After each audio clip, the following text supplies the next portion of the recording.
Welcome to the Urban Monk. Dr. Pedram Shojai here with Per Bristow, who is a voice and performance coach who is talking about something way deeper, way more interesting than just singing. I met him at a conference. He was a speaker, as was I. Got to talk to him backstage and really enjoyed his message. I think it's pure, I think it's authentic, and I think it's something every urban monk needs to understand, is how to call your inner voice from within and radiate out. I know you're going to enjoy this show. I'll see you on the other side.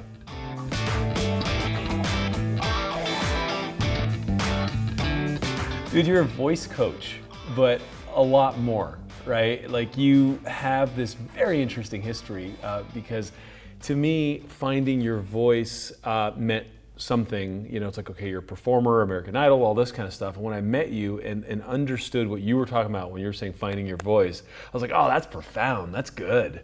So, like, did you stumble into that? Is that something you found you were bringing out in people as they were finding their voice? Oh, it's interesting as far as where it comes from, but it's interesting with the voice. So people know me as a voice and performance coach, and of course I work with singers and speakers, but don't we all speak and sing in some way, right? We all want to be able to express and communicate and share ideas, have an impact in our lives, right? And of course, if we lose our voice, we can't do that. We know that, and that's devastating for people who have voice problems. Mm-hmm. But also that inner feeling of being able to express, and of course, you know, my life has had some challenges in that area. I was a shy wallflower in certain situations and super confident in other situations. So why is that? Why is it that it's so hard to speak out, to speak up in certain situations? And I was so fascinated where that fear comes from. Why am I so afraid? Huh. Right? And some people have had really traumatic experiences as kids, being told to, you know, a kid should be seen and not heard, and there's a lot of that. Been told to shut up, and of course when they sing, many have been told to not sing, you don't sound good. And then with singing is one of those disciplines that is so people believe that it's about talent. And I was very much against that word talent as a child, frankly. Huh. So either you've got it or you don't. You're a natural or you're not. If you don't have a voice, shut up and let the people who do their thing. And that's not necessarily the world you live in at all, right? Like, you're helping anyone find their voice. Yes. Isn't that horrible to live with that? I think pretty much everyone I know lives with that to a certain extent. Well, right? That's a good point. Yeah, we all have that kind of containment on our consciousness. Yeah. And we don't know how great we can be because of the bumpers. That's right. And that's why it's so interesting, this thing about performance also. So voice then has a much bigger implication than just sounding in a certain way. We all sound different. We want that. But we want to be able to express with some kind of sense of freedom. Mm-hmm. And be able then to communicate with other people, which is so valuable. Be able to communicate, be able to resonate with other people. That's crucial, whatever situation you're in, whether it's with family, kids, relationships, if you're on stage, of course, if you're in a boardroom, whatever it might be. So I want to go back to this thing that you said, that it is so impactful because we're all performing. I've had a sales guy say, look, everything in life is sales. Either you're selling yourself, you're selling your conviction, you're selling your something at work, or you're selling something to your kid about, like, being nice to the other kids. And so the same thing about performance is how we show up and who we are in that voice seems like a real deep esoteric understanding that one gets when trying to find their voice. And so that's what, it's such a fascinating career you have, because you're helping people with something that they may or may not know they need help with. Well, that's a good point. A lot of people don't realize how their lives could actually be dramatically improved when putting a little attention on developing that aspect of not only the physical voice, but actually releasing who you are to a greater extent. And often, like in all instances of life, we tend to become aware when we have a problem, right? So if I have a voice problem, a physical problem, and I talk like this and I have a hard time communicating, this is, psychologically, it's just devastating. You can't. I mean, we couldn't be able to do what we doing right now. Right. And that's exactly why it's so important. But even if I have a habit of talking like this all the time, you know, I'm exaggerating now, obviously. But if this is not just physical that's going on if I have this kind of voice. There's so much fear involved, there's so much restriction, I feel inhibited, I become timid, I become afraid, right? So it goes hand in hand. So a timid voice goes hand in hand with a timid personality. A forceful voice goes hand in hand with a forceful personality. And that's the whole thing, to be able to resonate with another person. Yes, it does have to do with how your voice resonates, but it's not just about the sound, how we perceive the sound. It's about the energy that we emit when we communicate. And we all, like you said, whatever situation we're in, we want to be able to have that communication because we want to be heard. We want other people to like us, to maybe believe our ideas, at least listen to our ideas. Yeah, so we all want to be able to share, whether we're in a classroom in school or wherever it might be, or right here. The word emanate is a pretty powerful word, right? Because now you're talking about emanating your being. What does it mean? Out, right? Yeah, I mean, it means to kind of be a broadcast tower for that which you are. Right. So if you're afraid and you are aware of some fear that keeps you from being able to share who you are or what you want to say with the world, that fear sounds like one of the most restrictive elements in our culture, right? And so when you're talking about peak performance, you are pulling that performance out through someone's fear, I'm hearing. You're saying this so well. This is great. Yeah, this is great. Yeah. I'm from Sweden originally, and in Sweden we have a word that is for charisma. The word charisma is really the word that's out and rays. Utstrålning. So it's the rays that emanate from us that becomes the charisma. So that's also an important thing of what I teach and what I help people. How do you actually become more charismatic, more attractive? How do you create that bond with an audience, whether it's one person or thousands of people, whether you're on stage? How do you do that? To exude it. To exude it, yes. And that ties into the ability to do it when it matters the most. Because we're not always charismatic. Nobody is. People that you feel are very charismatic, sometimes they're the dullest people. Sometimes on purpose, because we can't be the same in all situations. And that's also this ability to resonate with other people, is to be able to read a room, to be able to be present in wherever we are.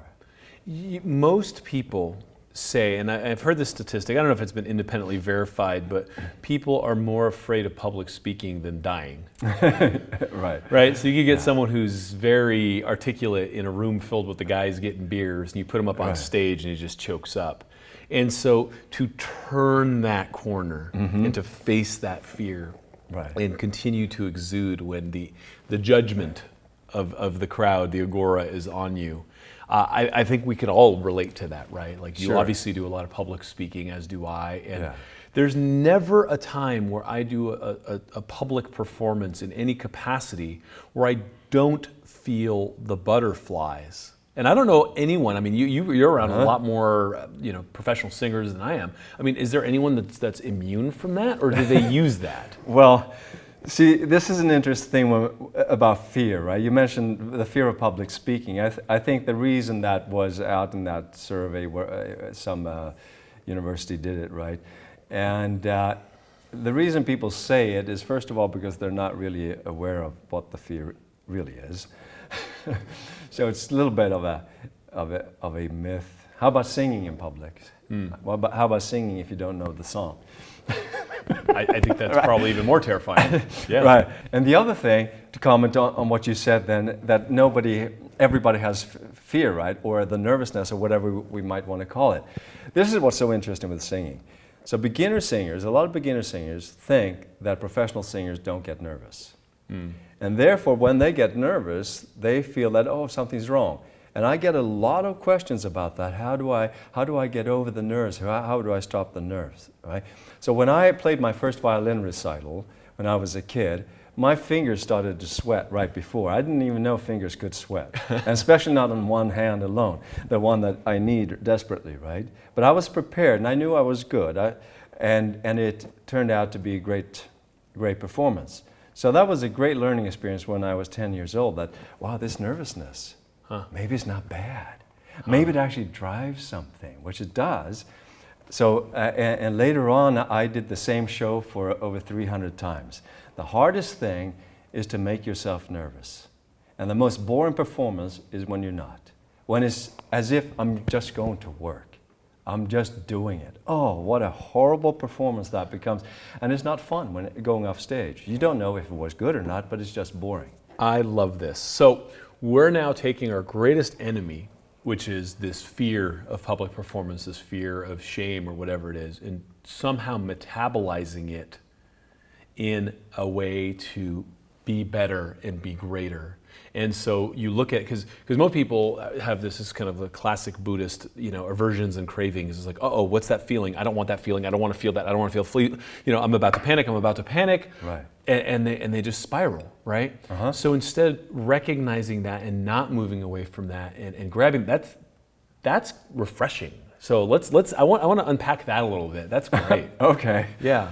Oh, we could talk forever about this. This is so fascinating. And the main thing that I really want to point out, that this is a developed skill. Sure. We can train to become better at it, which has enormous implications on all aspects of life. Because someone who can perform well when it matters the most, that's a valuable skill. When do you want to perform well? When it doesn't matter? When it makes no sense? I mean, then it's a waste of time, right? When there's a challenge, and if you actually become better at performing, whatever performance is, right? By doing better, you actually open up. You actually become more alive. You become more spontaneous. There's something that happens. You become more creative. If you're the person then who finds creative solutions when the pressure is on, when in the midst of chaos, when things aren't going well, and this is a very important thing, aspect of peak performance. We can all do well on good days, right? But how do you turn things around? How can you, even though you've missed every shot in the game, hit the game winner? How can you, when things aren't going well in your business, you're trying things and you feel that everything is going against you, how do you find that creative solution that actually brings everything to a new level? That is a developed skill, and if you have that, what does that do to confidence? Now you realize that even if things aren't going well, I can find solution. I know there will be the light at the end of the tunnel. And this is not just a mindset. This is not positive thinking. It's developed skill to be able to do it. How can I put myself in that situation, in that kind of mental state where the solution will happen? But that creativity, and that's what I'm all about, right? I'm a creative person. Whether it's music or building a business, whatever it might be, it's creativity that we want. So an athlete, a lot of what I do, I draw from my sports background, an athlete in the crucial moment of the game needs to be creative. It's the spontaneity that's going to make it happen. And suddenly the visions open up, and this is all this thing about getting in the zone and being in that state of peak performance where suddenly, we see things that we didn't see before. That's also developed skill, how to actually change your brain waves and go into that state. But it's so important for life, because if we then, with a challenge, realize that I become better. I wouldn't have become better if I didn't have the challenge.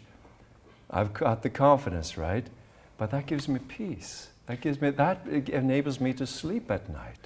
So then I go back to the kid who was brought up in this kind of environment where it was so difficult because either mom or dad was judgmental, the coach was judgmental, and like that original scar type of thing, right? Yes. Where, I'm trying to trace back to where this has infected the psyche of somebody, where then the challenge becomes insurmountable versus an opportunity.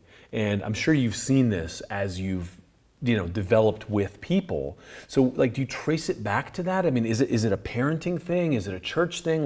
Where do we lose it? We are so trained to judge. We learn about good and bad, right or wrong. And so I have kids and they're very involved in, well, many activities, but sports is one of them. So let me give you an example in the sports field. When my son was about 7 years old, playing baseball, they were just playing catch, and I noticed that this other kid always had a little bit of a tendency to go, every time something wasn't good according to him. So if he missed a ball or something, he's like, every time he missed, right? And I was like, wow, what an interesting reaction. And he would have that same kind of subtle comment. It's not like being mean or anything, but it's a subtle comment when someone else missed. Oh, come on. He noticed that, right? That's his worldview. Interesting. So what do you think happens in the game when he happens to miss a ball? Does everyone miss? Of course, right? So he misses. He's 7 years old, right? And he misses a fly ball, and he feels devastated. Now it's not just a little, tiny, small reaction. He feels devastated. So hard on himself, right? A lot of people think that being hard on yourself is a good thing because that inspires high achievement. Misunderstood thing, in my opinion.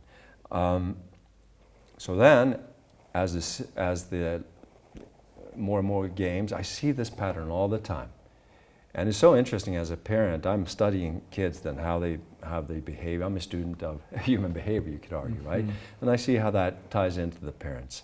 And the kids then who react hard and they become very, very upset at every miss. But what happens in the crucial moment of the game? The big finals. This kid just panics. And he makes the worst mistake you've ever seen a kid make. I feel so bad for him, but it's so predictable. So fascinating. So when I was with my son, before he could even walk, as a matter of fact, when kids learn to walk and they fall down, watch this in the park or wherever, a parent will always go, there's always some kind of reaction to a kid falling, right?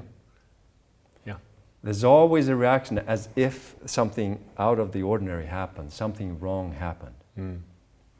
So so my kid's sitting down, and I'm just rolling wiffle balls at him, and I paint a little dot of color on the wiffle ball, and I roll the ball towards him, and I tell him, so call out the color before it reaches your hand.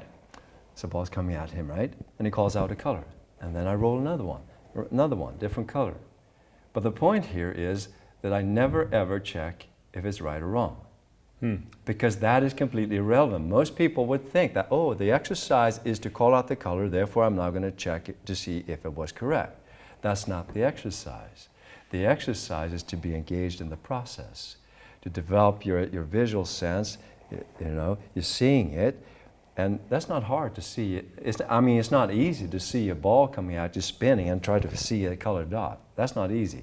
No. So later on, I'm start tossing balls, right? And later on, he's 4 years old. He has a glove in his hand, and now balls are coming at him, soft, nothing dangerous. Maybe 2, 3 balls at the same time. And he's now being a hockey goalie, protecting his face, and it's a fun game. Sometimes maybe the ball sticks in the glove. Is he going to be able to catch a ball? No, why not? Because his hand isn't strong enough to squeeze the glove. So catching it is completely irrelevant. The result of it is irrelevant. But the process, the fun of actually seeing the ball come at you. So what happens then when he steps on a baseball field when he's 5 years old? And I throw balls at him full adult speed and he catches them. Never flinches. While kids, a ball coming at that speed, they would do like that, and then that would be dangerous. Because they're not seeing the ball, right? They flinch. Yeah. They flinch. So then, what do you think people say then? Your kid's got talent. Of course. He's a natural. He's a natural, right? Yeah. Right? So I feel it's my responsibility to help people, and that's why I love to teach also, that when these things happen, it's not necessarily talent. Does he have talent? Maybe. But how do we measure that? You brought it out of him. Okay, yeah. He's had so much training. But his fun training is play. Yeah. But going back to what we were talking about, he's not being judged. There's no mistake. Where's the mistake? If it doesn't What's that? He saw the ball. Hmm.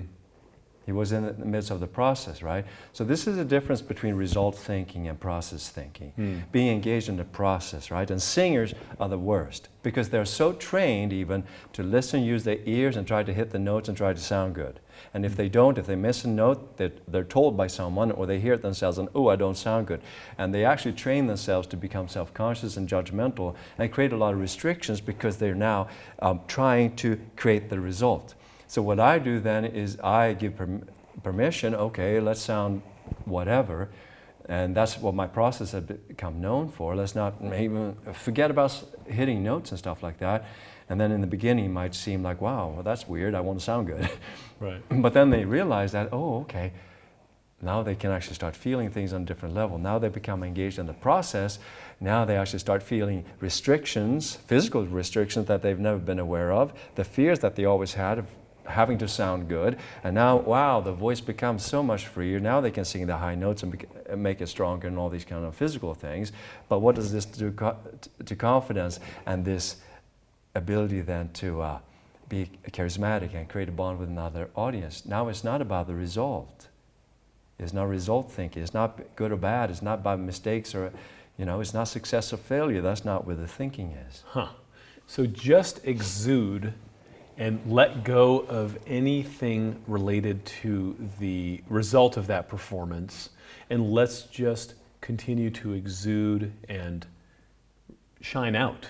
By the term from Sweden, right, is to shine those rays out and then become aware of the parts of ourselves that get in front of that, become aware of the parts of ourselves that try to inhibit that, and then once we can let that go, and we're free-flowing, then we can freely refine our skills and hit those notes and all those types of things without the fear. Is that kind of the order of it? Which is easier said than done, right? And Wow, that's why I want Sure. to point out that it's training, and we want to be engaged in this kind of training daily, and not think that, oh, it's just a mindset, it's just a belief, it's just, I think that simplifies it. I think it's more helpful to realize, oh, this is something I can develop. I can actually train it and become better at it. Yeah. And then it becomes more and more automatic. And it's not just about, releasing these blockages, the restrictions, the fears and stuff like that. But it's also about developing those skills so that those skills actually become useful in that moment. So, and that when I talk about skill, it can be whatever. So maybe playing the violin like I did as a kid, or playing an instrument, or actually singing, or communicating, having a speech, whatever it might be. Sharing, say if you're a teacher, you're sharing something. How can that come out in a way that empowers the other person? Well, this seems like an alchemical practice. And by that I mean, show me how you do one thing and I'll show you how you do everything, right? And so, finding your voice is finding yourself in a lot of metaphorical ways. And I'm glad you said that. It's so weird for me to talk about this because it seems like I'm talking about so many different areas. How dare I talk about golf? I don't know how to play golf. That's not your thing, right? Right. And then I get emails. You improved my golf game. Oh, thank you. I was never aware of the tension I had in my shoulders because I was always focusing on where the ball was going to land. Right. And I'm all for visualization and seeing where you want to go. And I'm not saying that was one of my strengths as an athlete, to visualize. But then it's about being in the moment when you actually do it and being aware. So that's a good example. So I don't know how to play golf. But if I ask you in the middle of the swing, what were your shoulders doing? That could just be I'm just messing with you to shift your awareness. Because now it's the process, right? It's not about where the ball lands. It's not if you win the game. It's what my shoulders doing. And that's what I think most people tend to fall into, that trap of judging the result, and that's the measurement if they did something good or not, whether it's a business, whatever it is. So the journey Yes. and the process, and then identifying the fear. I want to kind of drive into this kind of common inhibitor of this peak performance, which is the fear. And I know there's people watching and listening right now thinking, yeah, but that fear just saddles me. So, you know what I mean? Well, Like and it is. I mean, people Yes. have been burdened by fear, whether it was because the parent taught them to be, to judge them for failing, so then they have the fear of failure. But what other, like, do you see biological aspects? Do you see heart rate go up? Like, what else happens in this fear that you then unpack in this process with students that go through it? Yes. Well, I mentioned before with the nervousness, right? Yeah. It turned out to be something good. So I think the problem is not fear. The problem is lack of awareness of fear. And it's such a taboo to say that I'm afraid, because now it seems as if I'm weak. And perhaps boys more than girls have been taught to not show fear, and fear is weakness. We're not afraid of anything. Come on, get up, that kind of stuff, the macho kind of thing. And it really trains us to not be aware of fear. And we use a lot of different words. I mean, anger, violence, all of that is based on fear. And we're violent towards other people, but we're also violent towards ourselves. All the self-destructive patterns that we have is based on fear. But also the other stuff that when we dismiss fear, I'm just don't feel like it, I'm just uncomfortable, I just feel reluctant, I'm hesitant. We tend to Rationalize, Yeah, exactly. So that's fine, and there's nothing wrong with being afraid. Once you acknowledge that you're afraid, however, then you know what's going on. Exactly. And then we can tap into, how interesting this is. There's something in my body that wants to protect, right? So we have the nervous system, we have the sympathetic nervous system and the parasympathetic nervous system. Sympathetic nervous system is the good old fight or flight response. It's there for a reason. It's powerful stuff. Protects us. And yeah, that raises the heart rate and plays tricks on all our hormones and stuff like that. And then we have the other that's known as the relaxation response, and that triggers all these other wonderful hormones, the feel-good hormones. How do we balance this, and when do we need more and when do we need less? That's also part of the training. So a lot of people who are driven by adrenaline and so forth probably fool themselves into believing that that's what, and this is a lot of the macho sports, think that, it's all about that aggression, and that's fine, pump themselves up, and there's certain stuff that you can do with that adrenaline, but that's not going to make you perform with spontaneity and that creativity in the heat of the moment. You are probably going to do something irrational and just go wild, and then you're going to be so angry and be even more violent about it, and you can't believe I did that. Yeah, Right. that's, say music is the silence between the notes, and they're just bang, bang, bang. They're never going to be able to stop and sense what the next right move would be. Right. And a lot of kids are brought up with that. The parents is like, just push through the pain, while the kid then who can observe his fear, but realizes then that that's not necessarily negative. Okay, there's fear for a reason. And that's cool. I've now identified this fear. This is so juicy. I love this. So this thing is happening. It says, oh my God, I want to run away. I don't like this. It's it's fear. And like I have that moment where I stop and I finally identify that it's fear. And now I have permission to feel it because I've acknowledged it. So now, obviously you have a process for this, but I need to wrap my brain around this. How can I now metabolize this fear, like judo flip this energy into a better performance, into drawing more of my greatness out? Because that right there, that's powerful. I mean, that's the switch that I know there's a process, but can you help me understand like what that could look like in a process? Because that right there will bring so many people into their greatness. And I know this is what you do for a living, and I know this is where you've helped millions of people. And so I was so excited to share you with my audience, because I love this stuff. I love it too. I think it's just so fascinating how we're wired, right? What triggers that? What's holding us back? like I said, when I was a kid, I was puzzled about how could I perform so well in one situation, and then I was petrified in another, and I didn't perform well.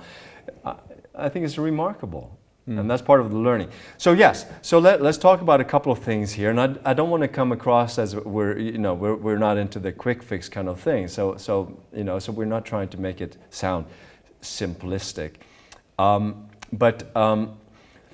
So when I mentioned before about this process of seeing ball come at you, I'm involved in the process, right? That's also being in the present moment. I'm not thinking about the future.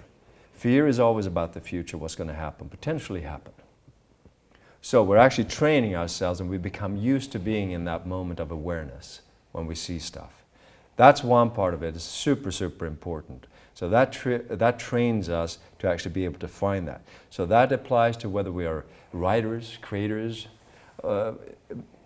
like we said, in the moment of danger. How can I then be in the moment and trust that something amazing is going to happen? So from an artist point of view, we want to be in that moment where we don't know what's going to happen. Most people in life are afraid of that. We want predictability. We want to have our goals and our visions. We want to make things happen, and okay, part of that is okay. I'm nothing against goal setting and focusing in the future, and I'm nothing against reflecting, learning from the past either. So how can we switch around so we actually have a choice? So how can I now choose to be... Writers talk about the fear of the blank page.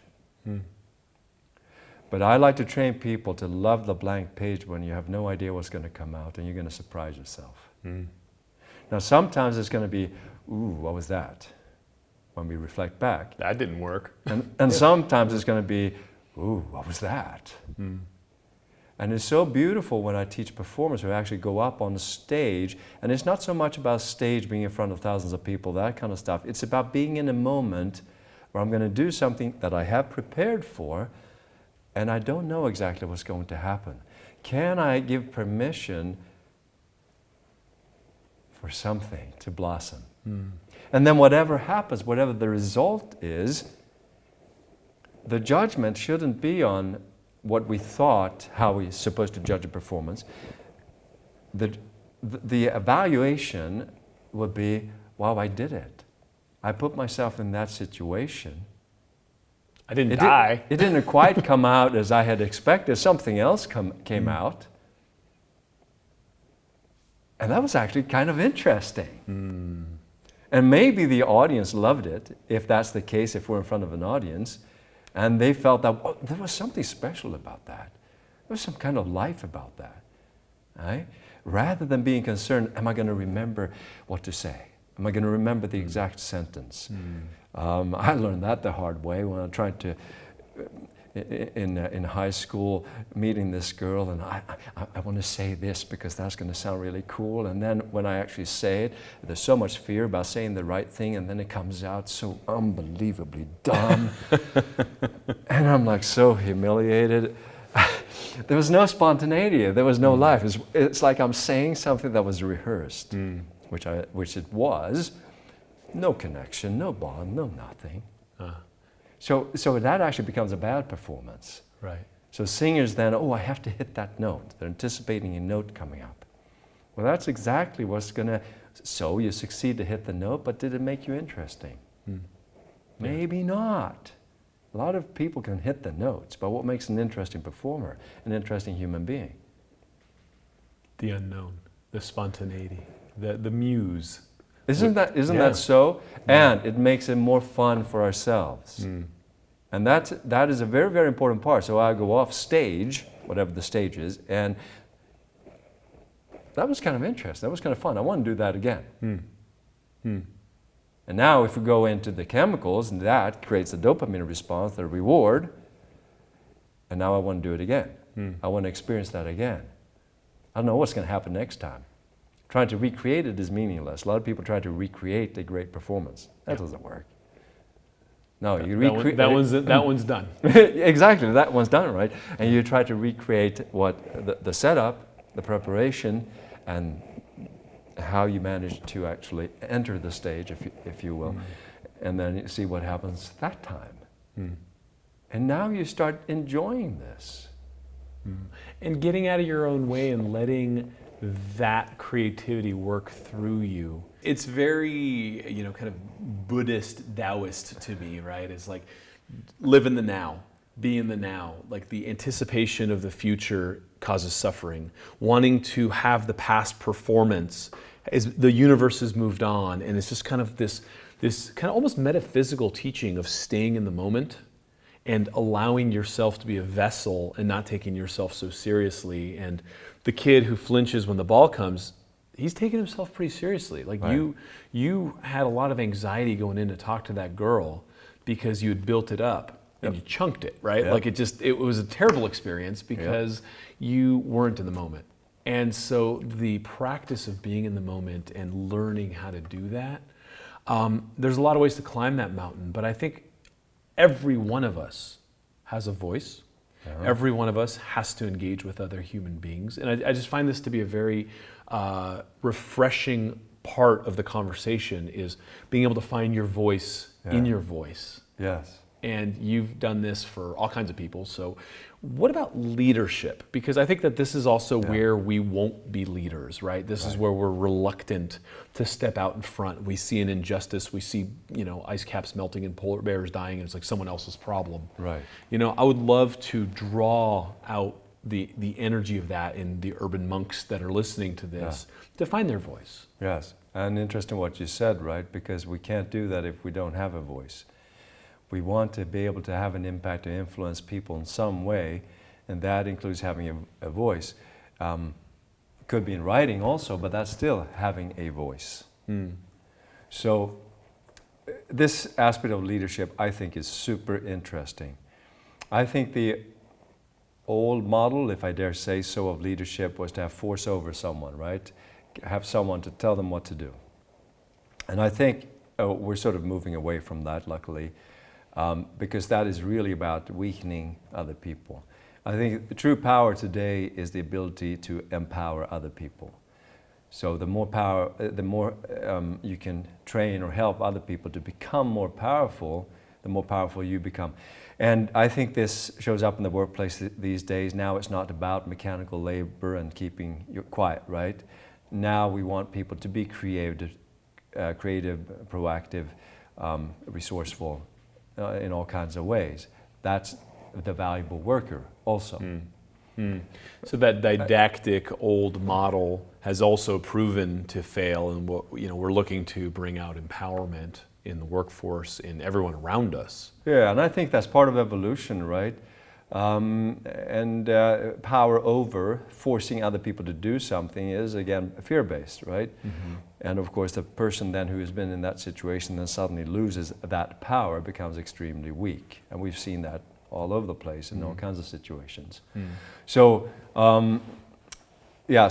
so my task is to help people become more powerful as human beings in order to empower other people. So whether that is a performer who's able to create a wonderful atmosphere and have an emotional, or help the other people, the audience, to have an emotional experience, that's what a performer is there to do.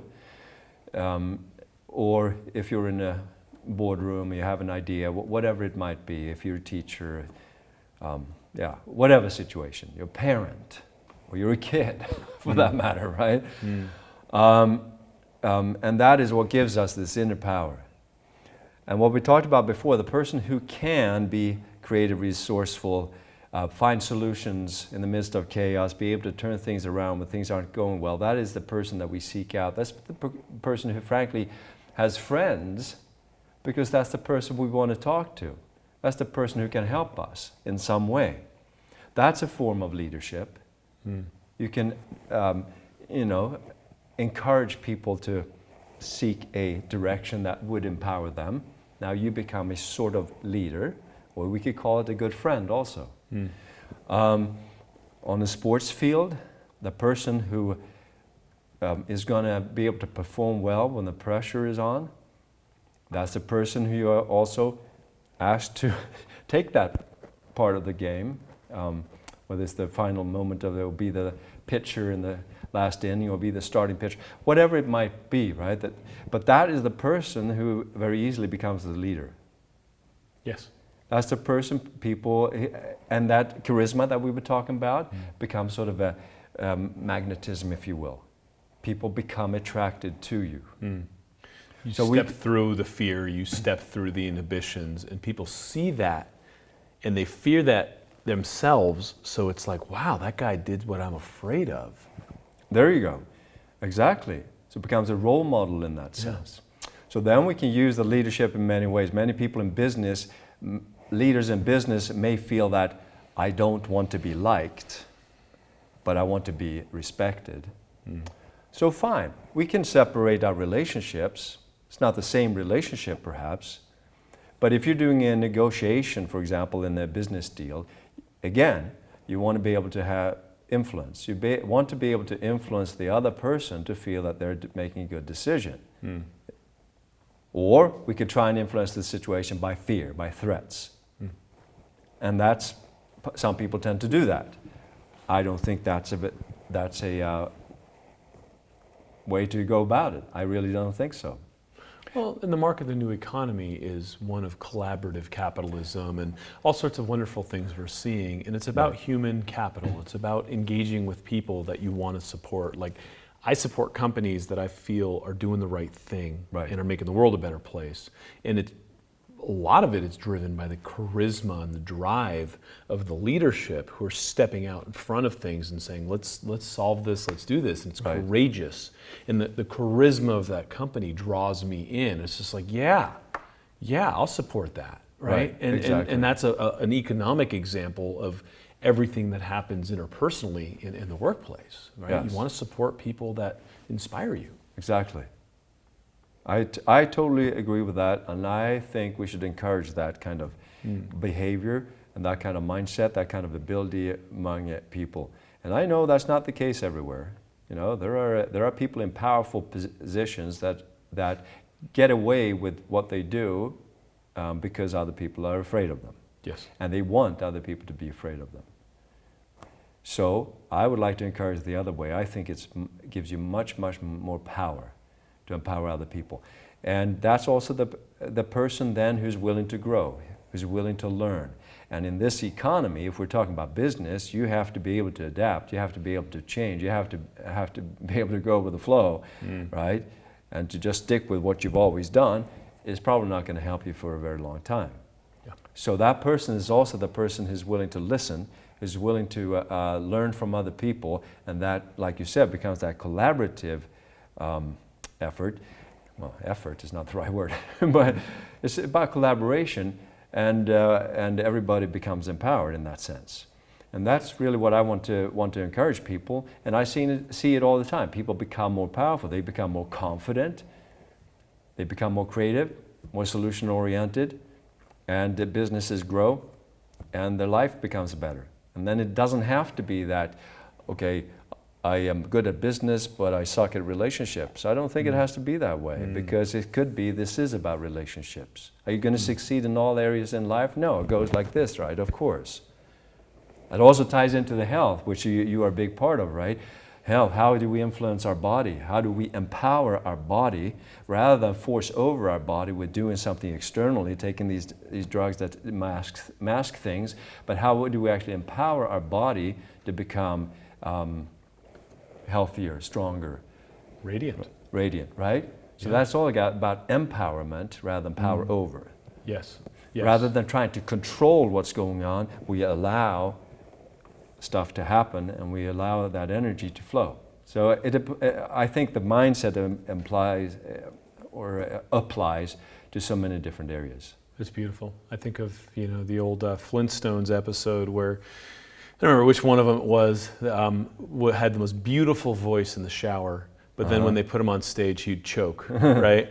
Because of the fear. And if you can take that shower voice and apply it to every facet of your life, to just let things exude without fear of judgment, without fear of failure, without fear in general, then it brings out your greatness on all fronts, and I think that's essentially what we're talking about. We're talking about life. We're not talking about voice here. Right. We're really talking about life and how your voice and your performance is the conduit of your life through you. That's exactly it. That's exactly it. You're good. No, it's brilliant, right? Exactly. The voice is just the conduit for the inner voice, for whatever comes out of you. And what is that? It changes from moment to moment, which is exactly what performance is all about. The spontaneity is the fact that things change. And it's more the acceptance that we have the fear, we have the nervous system, it operates for a reason. And when we experience that fear, that might be a trigger that, wow, something wonderful is about to happen. It triggers preparation. So you go back to the carving block and you work and you get better, but you're also letting go in the moment. Exactly, exactly. So if I'm fearful of my live event that I'm going to do here shortly, good. But it tells me something that I need to prepare. If I don't know, I have no clue what I'm going to do, then that's not good. Right. I want to prepare, right? Fear means that I'm assessing the situation. And I need to do that, so I raise my game. I need to work harder. Good. Fantastic. I'm about to do something that's very, very difficult, very challenging in all kinds of ways. And I'm looking forward to it. Is it fear? Is there fear? Absolutely. Of course there is. Why wouldn't there be? So I'm not at home figuring out, how can I get rid of this fear? Oh, I'm so afraid. I'm so afraid. I accept it. Yes, I am. Now it triggers something, and then we talked about the dopamine response, the reward for having done something. When do we feel a sense of reward? Well, obviously when we've done something that has some kind of challenge to it. Yes. When something was difficult. Maybe it's in school, working hard to achieve good grades or doing well in a test or whatever it might be, and feeling that, yes, I did it. Yeah. Right? But it's not so much about the result again, so we don't think, okay, it's not just about the result. No, it's the inner feeling that I did it, that I was in the process. I put myself out there, and success or failure, well, who's going to measure that? Right. The test might not have been a good example because then we kind of measured, right? But even so, I did it. I was engaged, right? Was I focused when I did it? Did I have fun? Was I engaging with the people if it's a performance or a situation with other people? Whatever it might be. It becomes fun to wake up in the morning. Yes. And those butterflies drive you, and you can flutter with them a little. Yes. Yeah. And if I don't feel butterflies, it's just another mundane day. Yeah. That's the life. That's the life that's calling you out. One of my favorite things is booking a big talk and then having something to look forward to, and then you have no choice. You've thrown the gauntlet. Yeah. Now you have to be prepared. Yes. Right? It's like you schedule it and go, and there's things like Toastmasters and improv comedy. There's a lot of ways to call yourself out and do it. But I love the framework. I love this conversation because it becomes way more personal. It's not about the performance. Who cares, right? It's about the performer getting out of the performer's way in a lot of ways. It's great. It's great. Per, how can people find you? I think everyone listening and watching this needs to go through this training because it's so valuable for humanity. And I know you've been training people individually, and now you're starting to kind of do things online because you're so damn busy. And so I know there's ways for people to do this in a way that is less costly and all that. So where can people find you? Yeah. So the Singing Zone. That's the home of the Singing Zone, which is a membership, and my Sing with Freedom program. There's a reason why I call it freedom. Sing with freedom, and then the Singing Zone, right? Release the stuff to be able to experience that wonderful freedom of letting out the voice. And then how do we actually take it even further to get into the zone of creating something amazing? I also have the Speak with Freedom program, speakwithfreedom.com. Similar process, but let's focus on the speaking part of it. How do you actually develop the physical aspects of the voice? And that's also part of the process. So when we tap into this awareness of the physical things, we think we're not working on the mind and the psychology, but it's my subtle way of tricking you into that. So you become, with the moment, It's an exploration, it's a discovery process. It's not about doing right or wrong.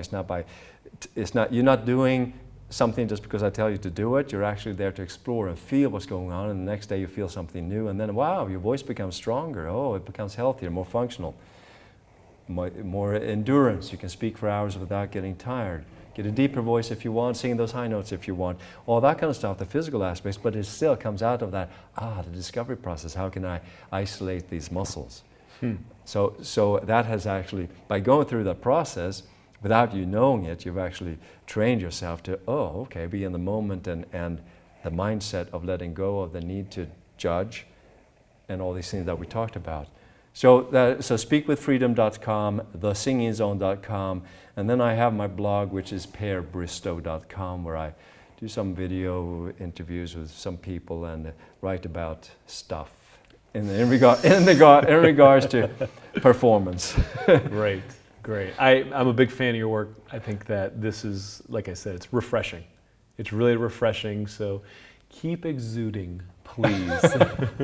Keep radiating, and for anyone watching, listening, step into that, because this is your journey into becoming an urban monk, is really stepping into your own personal power and getting in the flow of that while getting out of that fear, understanding that fear is just there, and that's okay. I love that message. So thank you so much for being here. I'm going to follow up with your work, and this is just the beginning. We're going to keep talking to you over the show. Fantastic. Thank you so much for having me.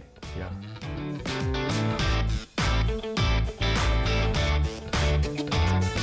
Love that guy. Per is a hero. I really enjoy the work he's doing.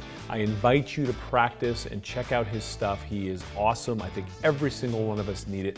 I'm gonna start doing his stuff. It just makes us better. Let me know what you thought. I'll see you over at theurbanmonk.com. I'm putting up a bunch of free resources and cool stuff for you, including meditation tracks, qigong, and access to kind of goodies that are coming with my next book. Check me out over there. I'll see you in the next podcast show, wherever we see each other.